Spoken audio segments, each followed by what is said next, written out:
62 députés libyens ont signé une pétition en faveur du maintien au pouvoir du gouvernement d'union nationale dirigé par le Premier ministre Abdulhamid Dbeba. Le 22 janvier 2022, ces membres du Parlement ont soutenu qu'il est nécessaire qu'un remaniement ministériel soit effectué afin de permettre au chef de l'exécutif d'imposer son autorité dans tous les territoires libyens. Selon la nouvelle formule souhaitée, le gouvernement aura un mandat de 2 années supplémentaires à compter de la date de l'accord ou jusqu'à la tenue des élections.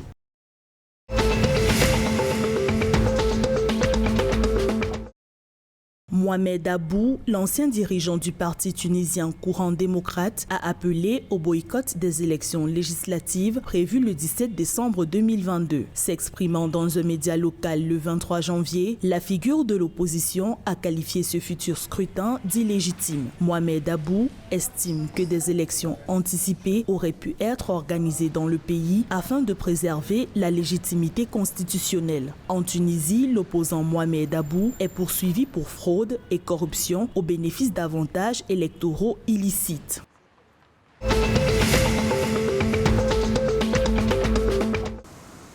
L'ambition du Maroc dans le domaine aéronautique se diversifie. Le royaume chérifien se lance dans la maintenance des avions militaires selon des informations recueillies dans des médias locaux ce 24 janvier 2022. Le Maroc compte mettre à niveau un escadron de ces aéronefs de type F-16 et F-5. Dans ce pays d'Afrique du Nord, l'aéronautique compte 140 entreprises employant 17 000 salariés avec un chiffre d'affaires d'environ 2 milliards de dollars à l'export. Avant la crise sanitaire de Covid-19, ce secteur affichait un taux de croissance de 38%.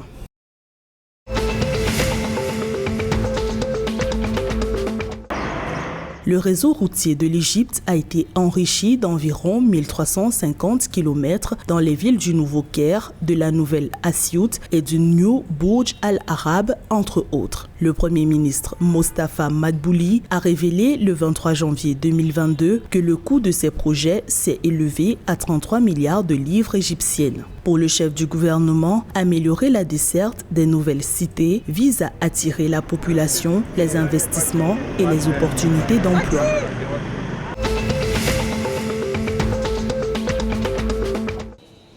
Au cours de l'exercice 2021-2022, l'Algérie prévoit réduire de 25% ses importations de céréales. Dans cette perspective, le pays compte porter sa production annuelle à environ 1,52 million de tonnes de céréales contre une moyenne de 1,34 million de tonnes les années précédentes. Le ministère algérien de l'Agriculture compte réviser les prix des céréales à l'achat au profit des agriculteurs grâce à une subvention de 30 milliards de dinars. L'objectif de cette mesure sera d'encourager l'augmentation de la superficie agricole dédiée aux céréales, actuellement estimée à 3,3 millions d'hectares.